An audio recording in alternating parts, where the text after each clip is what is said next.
That's right. You know that fire mountain time? That's cool.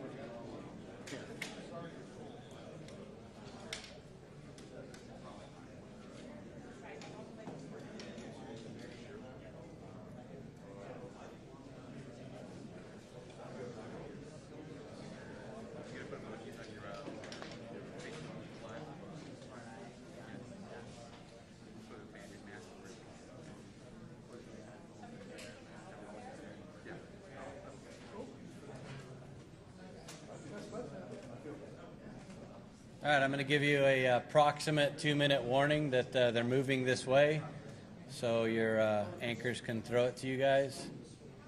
Approximately 2 minutes.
You're gonna live tweet this, right, Mugo? Word for word. Yeah.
next to me. Army Navy team.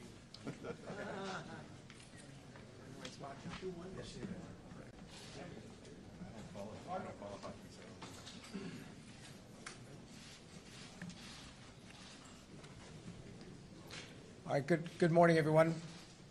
Thanks for being here. I'm Mark Ghilarducci. I'm Governor Brown's Director of the Office of Emergency Services. First of all, let me say that we remain heartbroken for everyone who has been impacted by this terrible fire. You are all the reasons why we are working night and day here in the community and at the State Operations Center, and working closely with our federal partners who are now fully engaged with us. We're moving fast on all of this. First, with tremendous response, great work by all of the firefighters in CAL FIRE, into now the recovery process as we're starting to work with local communities to frame that up. Within days of the fire itself, the governor was able to secure federal disaster assistance, and the president did declare a major disaster declaration. And we do appreciate all the work FEMA has done and the work from the White House on that. That will be very important as we move forward. We know dozens have lost their lives so far, and there are still individuals unaccounted for. This will remain a priority for all of us.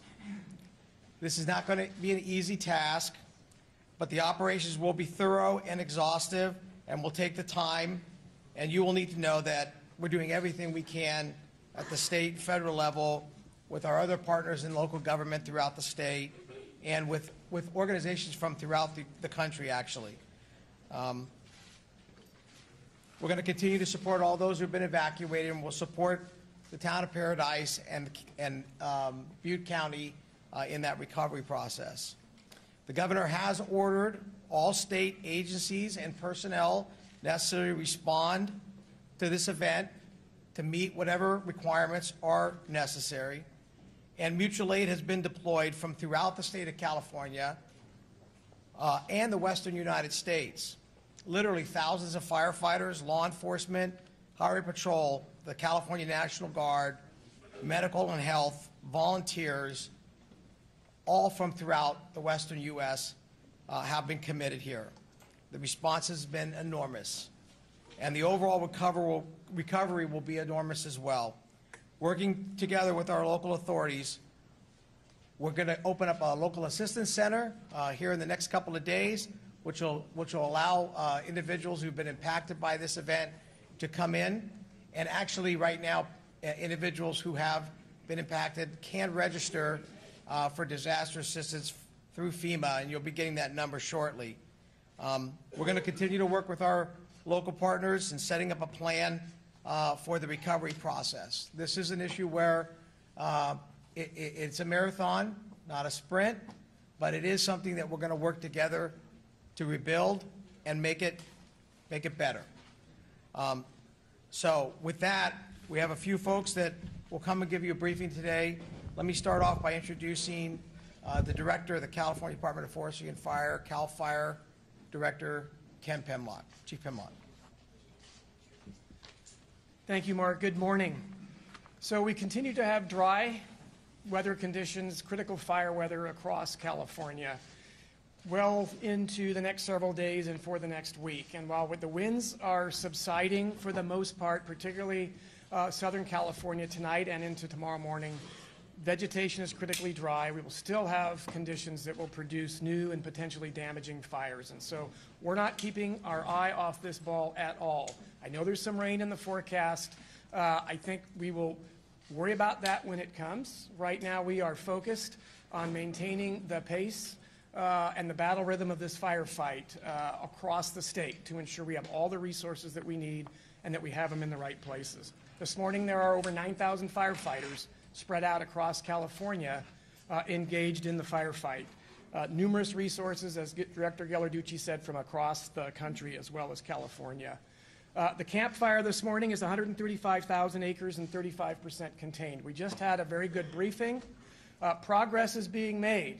Obviously a very challenging fire, but progress is being made, and we have the utmost confidence in all the folks in this incident that are supporting it that they will get the job done. Southern California, we continue to watch the Woolsey Fire in Ventura and Los Angeles County. It's over 97,000 acres this morning, but at 47% contained. Good progress being made there as well. And we continue to move resources and put them in the places where they need to be to get this job done. But I want to just reiterate that we continue to have a lot of work to do. We will continue to be here. We will get this done until the job is over. And we continue to work on transitioning into the recovery and all the other work that needs to get done.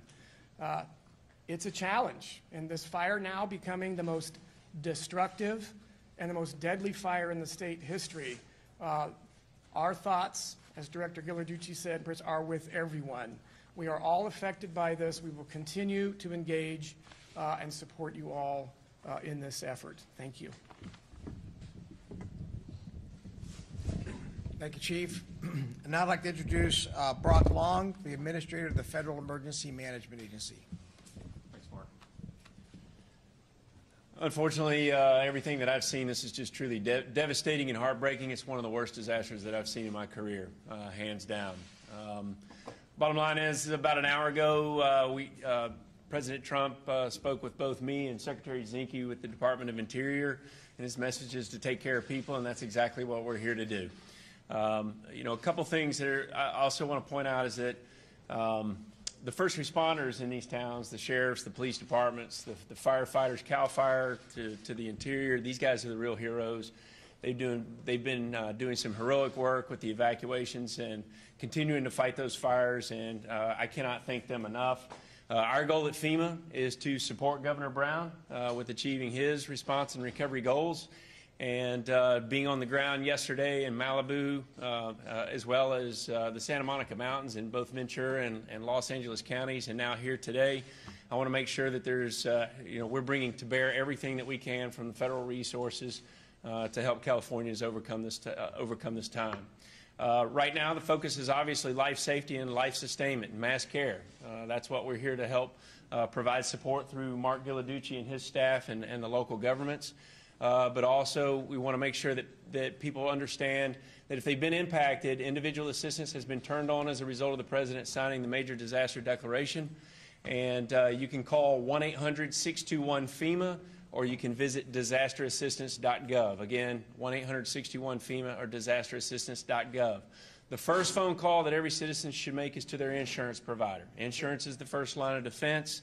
And then if you're not insured or underinsured, you know, feel free to reach out to FEMA at 1-800-621-FEMA or disasterassistance.gov.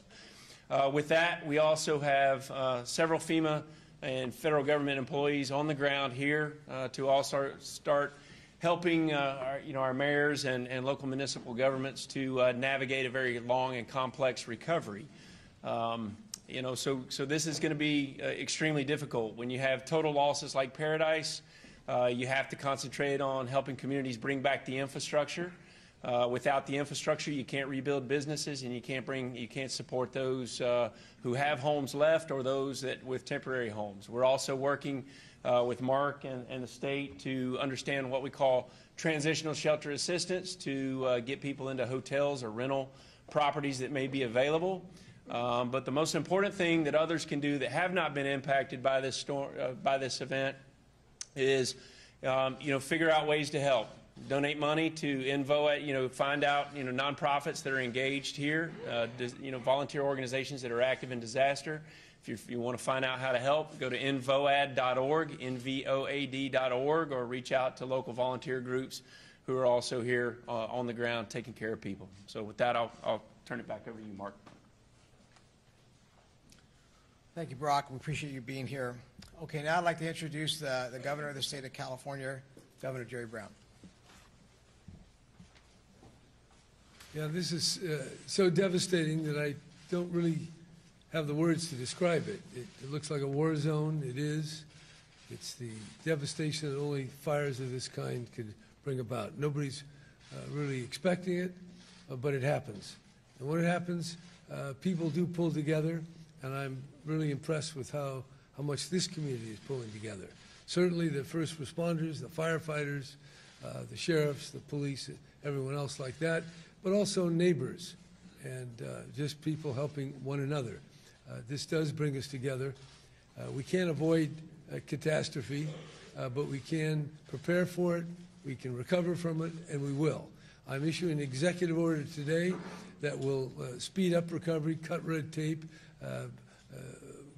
overcome some regulations and other kind of laws that get in our way, because we have to clean up the debris, bind up our wounds, and get with tomorrow. We're in a different kind of world. We know that. There are many elements to this. What causes these kind of catastrophes, where people live and how they live, and the structures, and the changing of the climate, and the winds, and the dryness, and all the rest of it, and the continuing drought. So we're in for very difficult times. This will never be the same, but I can assure you that everyone in California is going to do their best. President Trump did call me just a few minutes ago, and he's pledged the full resources of the federal government. And I can tell you, California stands in the same position. We do have the funds, and we will help out in every way we can, realizing that we have issues in Southern California, and we will have problems in the years to come. So I think now is the time for solidarity and understanding, and let's learn how to do this together in the best way we can, and get ready, because we're always under some kind of threat. Thank you. Thank you, Governor. Now I'd like to introduce the Secretary of the U.S. Department of the Interior, Secretary Ryan Zinke. Secretary. This is my 4th trip to California. Unfortunately, every trip this year has been forest fires, and each trip I say this is the worst fire I've seen, and now we're here today, and this is the worst fire I have seen. This is from a kid who grew up in Montana. I've seen fires across the West, but this is a level of devastation, and certainly the community. I'd just like to say thank you to our firefighters. We forget, especially local firefighters, is that they're out in the front line, and their homes, their families are in jeopardy, and yet they hold the line.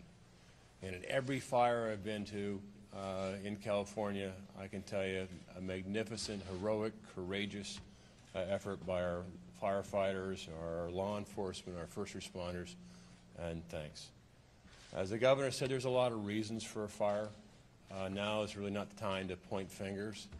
Now the time is to look at the infrastructure, make sure we have accountability of who's out there that's unaccounted for,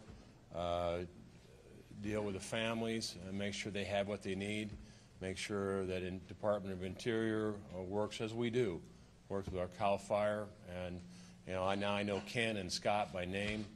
I know the Commanding General, the Adjutant General, and it is time for America to stand together. We all share the same grief, and we're going to make sure that within our power that it's not going to happen again, but we have to work together to do it.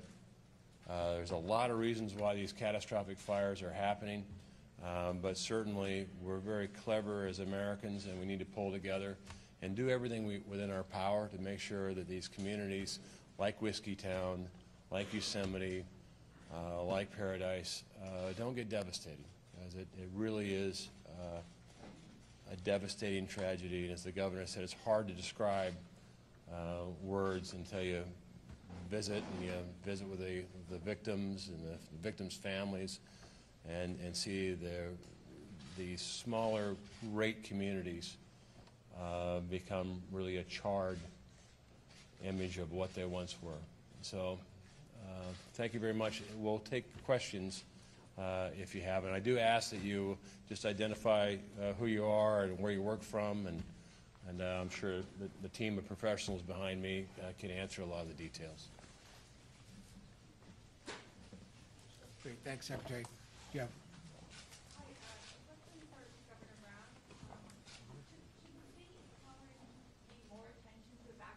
What? Given what's happened here, just like Florida have hurricanes and California is doing more on that front to make sure people can evacuate. Well, Paradise had done a lot of pre-planning for just this kind of an emergency, but the fire, of course, was unprecedented, overwhelming, and so a lot of people got caught. Yeah, we need to prepare more. We need to do a lot of things. There's so many needs and so many issues that we talk about, particularly in government and in the political world, but certainly public safety, emergency preparation, prevention, all that. So, yeah, I think we have to take a long pause and think of just what happened here, what can we do better, and that will involve not one or two things, but many, many things. So, yeah, I think your point is well taken, and those in Florida and Texas that have suffered from hurricanes differently. But the natural world is the power, and we create a lot of comfort and a lot of security, but at the end of the day, we are physical beings in a biological world buffeted by physical forces. And we have to understand those forces, and we have to so conduct our lives and shape our structures and activities that we fit in with nature instead of trying to fight it. Follow up, Governor Brown. Yeah. Security seems to have raised questions in the past about California's fire management, including Yeah. lots of environmentalists who being political. Yeah. Peter Deadwood, do you have any thoughts on that, and whether that's a serious issue for making fires worse? No, I don't have a lot of thoughts on that. Your boss, the president, has said that California poorly manages forests, says we need to do something about that if he's going to withdraw federal funds. Now, we've just crossed 1.6 million acres, and here's my point. About half those acres are federal forest land. So if we're doing such a poor job, why would he threaten to cut funds off to the state of California when in fact half of this acreage is gone, is your acreage for which you are personally responsible? Well, as Governor Brown has said, there's a lot of reasons for fire, why we're here.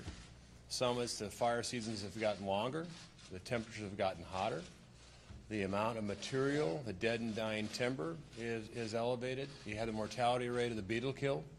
If you look at a map of Yosemite and you look at the dead and dying timber in Yosemite, I've spent a lot of time in Yosemite. So I don't want to finger point. What I want to do is how we go from here. As you look at what's happening in Yosemite Park, we are doing prescribed burns late in season. We're collecting timber. We're removing dead and dying timber. We brought our best scientists and look at best practices. That's important. The president has pledged full support to California, but you are right. This is just not a state issue. It's not a federal issue. This is an American issue of managing our forests. We all want healthy forests. And the reason why a lot of people live in California is because California is a really great place to live, and we like going out in the summer and recreating and fishing and hiking. What people don't want to do is they don't want to evacuate their homes and watch communities get devastated. So we're going to all have to work together in order to find solutions to this, and it's a variable.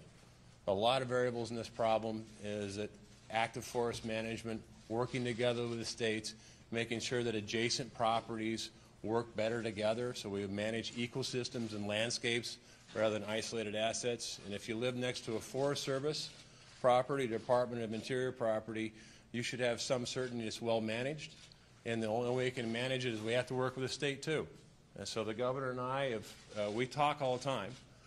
This is not the first time we've talked, and we do get along very well, and we work together for the benefit of the people, which is exactly what the governor and I do. Say it again? What were those acronyms? I didn't follow them. Sorry, from Vice on HBO. We're a documentary program. Oh, your documentary program. Yeah. I knew you were a little different. But, I guess just firstly, how do we curb these wildfires? Each year they're breaking records set by the ones before, more destructive, more deadly. And secondly, how do you curb them? how do we curb them? What can we do? And secondly, we know the NorCal fires were PG&E was held responsible. I talked to folks earlier today who said they're already filing lawsuits. People yesterday who were saying we received warnings from them that our power was going to be turned off the day before the fire started, and our power wasn't turned off. People are very upset. So I guess my question is PG&E being held responsible? Sorry, is PG&E being held accountable, just in general, not for this fire? I know results haven't been released.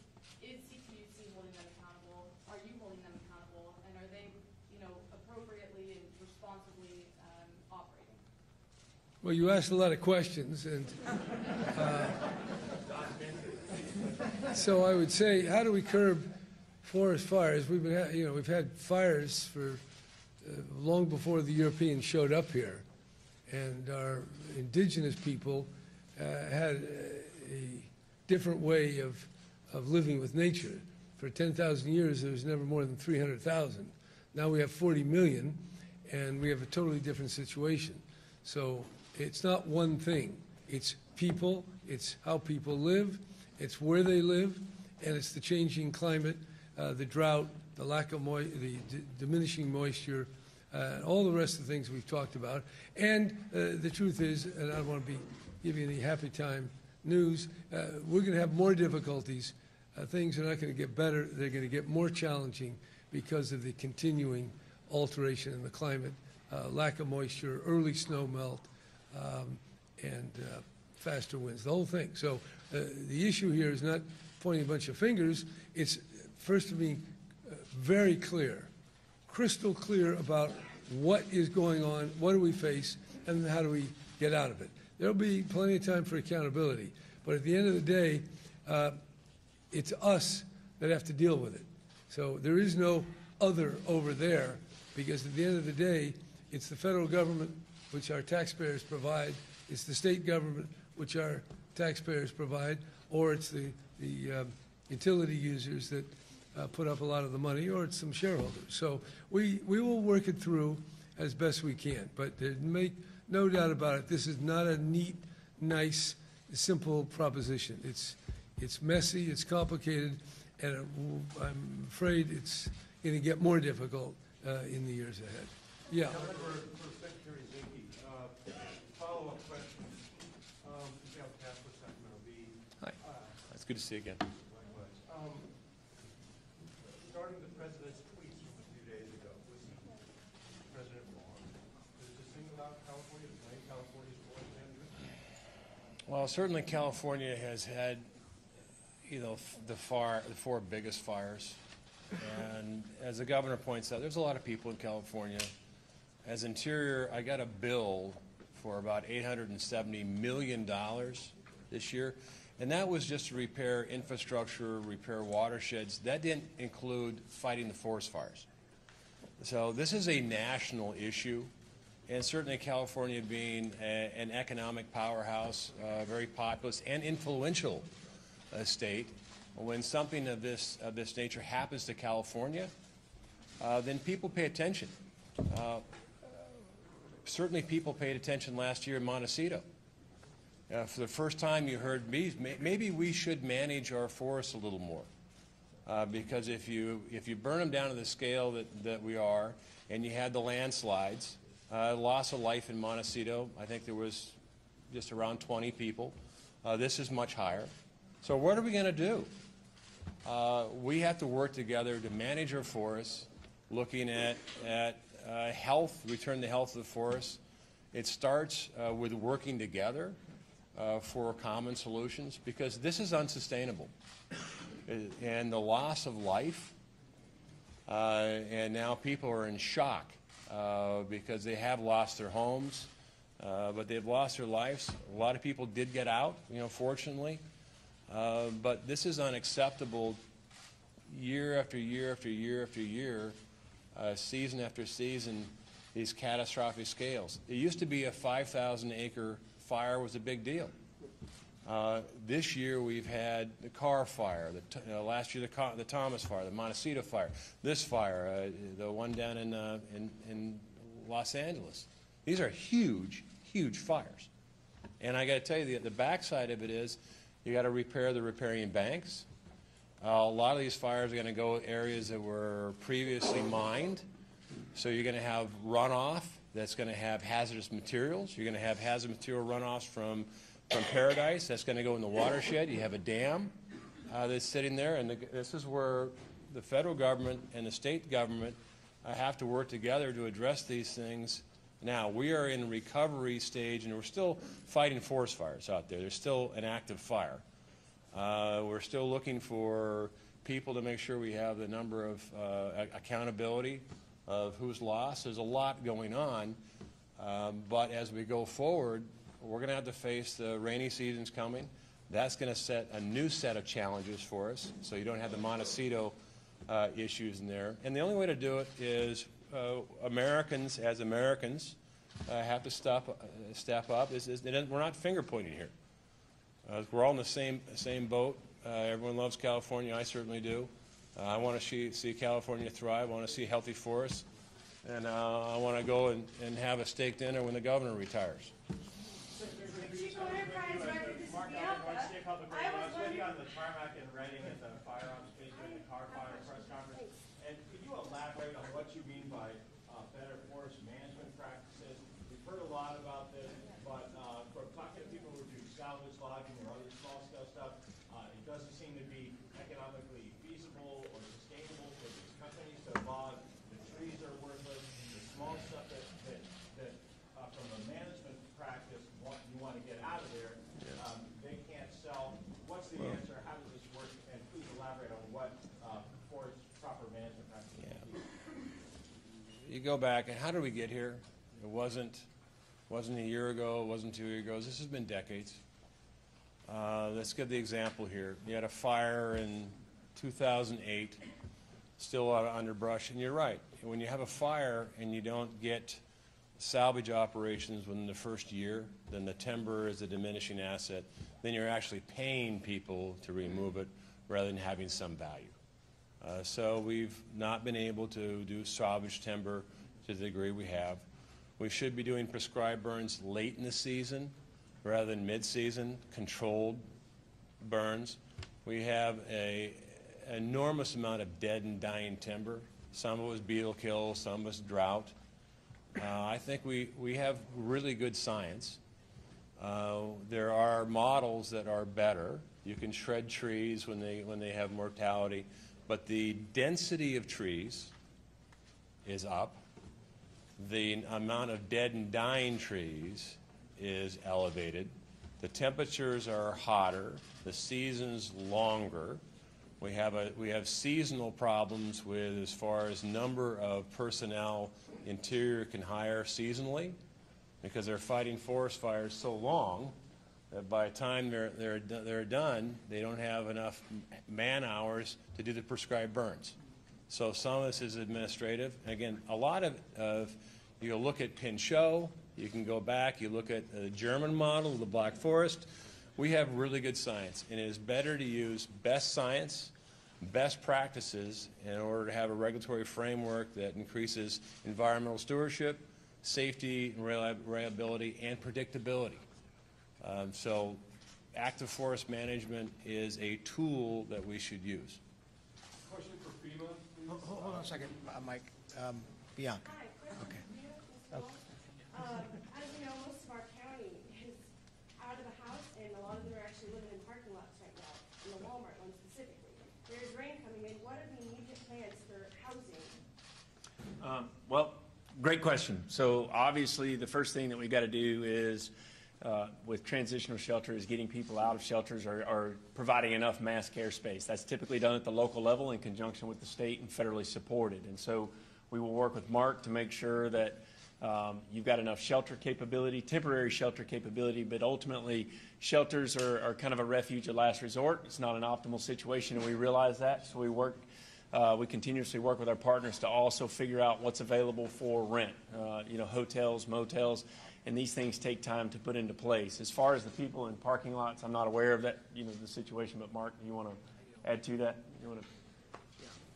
So one of our priorities is getting people now out of the shelters into something we call sort of interim. So the administrator is correct. That's going to be hotel availability. That's going to be rental properties. We're going to try to find as many rental properties in the area as possible. But the reality is that there are only a limited number of rental properties, so we may have to go out of the county or a little further out. We also know that, this is where families reside and people go to church and other kinds of things, so we want to try to keep them as local as possible. We're working with organizations like Airbnb and other kinds of organizations such as that to be able to get space for individuals over a longer period of time. And quite frankly, we're also looking now at the possibility of bringing in some sort of a travel trailer or some sort of a mobile home of some sort to be able to house folks. That takes a little bit more time. The first thing people need to do is register with FEMA and the number that the administrator provided, and get into the system, and then we'll get them placed as soon as we possibly can.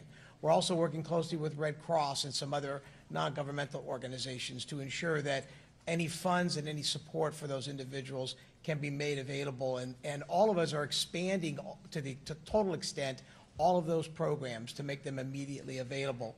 The short of it, though, is folks are going to stay in the shelters for a little bit longer until we can get through all that. And we've done a lot of wraparound services. We've got medical teams and other kinds of efforts in those shelters. And we're deeply appreciative of all the folks that have been running those shelters, and for the American Red Cross and the Salvation Army and all the volunteers that have been working there. Can any of this be done by Wednesday with the rain coming in? Well, there's some folks that are already in the process of getting assistance and getting placed. And I know that, there's no shortage of effort trying to get people out of those places. Look, we've tried to get people, we've talked to all the people in the parking lots. Many individuals are comfortable staying where they're at, and we don't want to push them into something that they don't want to be in. But our effort is to try to move as expeditiously as possible to get them out of that environment. One thing. Yeah. Go ahead. Yeah. Yep. Let him finish as well. You mentioned about being out here trying to get relief for people. Right. For people that have no internet service, for people living in the Right. Walmart parking lot, how do they find you? So- Where are you going to be visible? So let's talk about this. Bottom line is this is a very complex disaster, probably one of the most complex the nation's ever seen when it comes to Paradise. And here's the thing. First of all, there's sensitivities around debris. You can't just remove the debris because we're still looking for missing persons. And it takes time to be able to go through, sift through the debris at the local level to make sure that we respect those that may, the remains that may be in place in some of these homes. You can't just go in and do the debris removal and ultimately move people back in. The other thing with Paradise, and I know there's other communities that have been as devastated, smaller communities around Paradise, is that there's not much to start with when it comes to the infrastructure. So the infrastructure is basically a total rebuild at this point. If you don't have the infrastructure and you move people back in, there's nothing to support them. That's not a good move either. So we have to be very calculated, and this is a team effort. It's neighbor helping neighbor all the way to the federal government. And so there are ongoing meetings with my staff and the mayors, the municipalities, and the state government to say, what is the logical sequence of events to be able to get a town like Paradise back on its feet? You got to focus on the infrastructure. You got to do debris removal. You've got to be able to understand the types of housing that are available. It's not just dragging FEMA travel trailers and manufactured homes in. We have to look at all options on the table and consider reasonable commuting distance. And in many cases, our individual assistance is also designed to provide some amount of aid for those that lost their job as a result of the community being devastated. So you've had, communities like Paradise are majority, made up of a majority of small businesses. Will they be able to come back? We have to have a real conversation with the private sector as to how we come back. The other thing that we have to look at is temporary school capability as well, temporary medical capabilities as well. So, this is going to be a very long and frustrating event for the citizens in Paradise, but we have all got to work together to find a new normal. Rob, Yes. to follow up on that. You mentioned a little earlier that the infrastructure was a big priority. The vice mayor of Paradise has said he's already been told by FEMA the road to recovery will take 5 to 6 years. People don't have that long to wait. Well, let's talk about that. I mean, right now, the Federal Emergency Management Agency is working with 700 open disasters. All these disasters take multiple years to get through.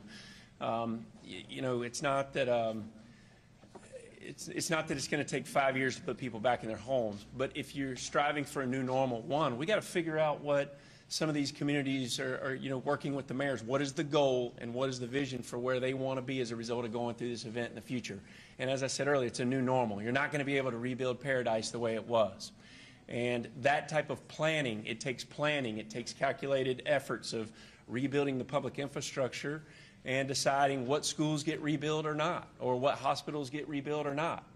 based on what comes back into the community. So, our grant funding, FEMA thinks that we just come, a lot of people think that FEMA just comes in, provides food, water, shelter, and MREs.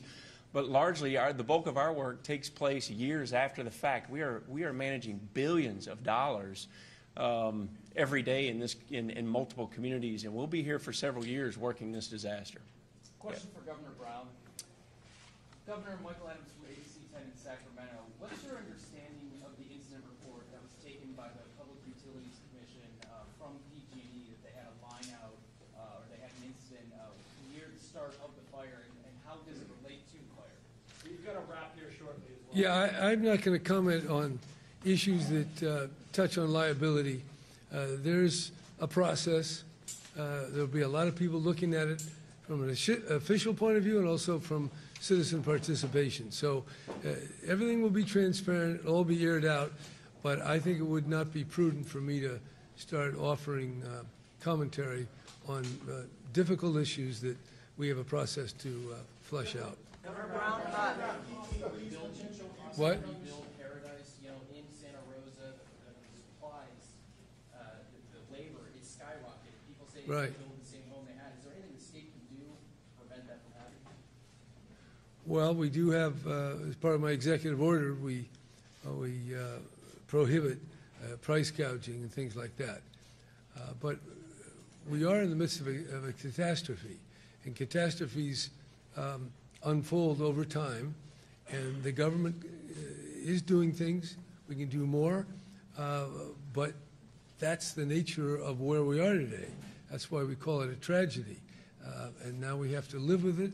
But I can tell you, the state of California will do everything we can, and where we find people gouging or acting improperly, we'll take action. The Attorney General will take action, the local prosecutors. But we still are faced with all the things you've heard today, and so we have to work it out as a human matter. We all have to work together. So the easiest thing is to try to identify one source of our problems and then kind of pick on that. I think it's much different than that. We are in the problem and we are the solution. So it's not going to be easy, but we'll get it done. We are not a poor state. We have the resources. We'll get it done. Governor Brown, can you talk about PG&E's possible involvement as a No, I'm not going to talk about that. That's a legal matter that we have the most expensive lawyers in the world that will argue it out in exquisite detail. So I'm not going to add to it. All right. Okay, that's going to conclude for today. Thank you very much for being here.